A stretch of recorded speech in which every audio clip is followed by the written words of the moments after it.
శిరస్సు నుంచి ధన్యవాదాలు చేస్తున్నాను. ఎందుకంటే బాగా కష్టపడి మీ సవితమ్మని భారీ మెజార్టీతో గెలిపించారు.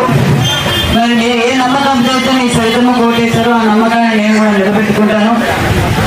ఎన్నికల సమయంలో మాట చెప్పాం, 4000 పెన్షన్ ఏప్రిల్ 1వ తారీఖు నుంచి ఇస్తామన్నా, ఇచ్చామా లేదా? ఏప్రిల్ మే జూన్ 7000 ఒకసారి ఇచ్చామా? 4000 ప్లస్ 3000, మళ్ళీ 1వ తారీఖు 4000 ఇచ్చాం, మళ్ళీ ఇప్పుడు 4000 ఇస్తున్నాం. మరి అప్పుడు ఏం చెప్పాడు అయ్యప్ప? 11 రెడ్డి రంగురెడ్డి ఏం చెప్పాడు? ఆయన్ని 19లోనేమో నేను 3000 పెన్షన్ చేస్తానన్నాడు. 250 పెంచుకుంటూ ఎన్నికల ముందు చేశారు. మరి ఒక్కసారిగా చంద్రబాబు నాయుడు గారు 1000 రూపాయలు పెంచారు. వికలాంగుల పెన్షన్ 3000 ఉన్న పెన్షన్ 6000 చేశారు. 100% పేషెంట్లకు 5000 ఉన్నది 15000 చేశారు. అదే విధంగా మీ గ్రామానికి కూడా 20 లక్షల రూపాయలు సీసీ రోడ్లు కూడా శాంక్షన్ చేశాం. మీ ఊళ్ళో ఇళ్ల సమస్య ఉంది, ఆ ఇళ్ల సమస్య కూడా క్లియర్ చేస్తాం. మరి సీసీ రోడ్లు కొన్ని వేయాలి.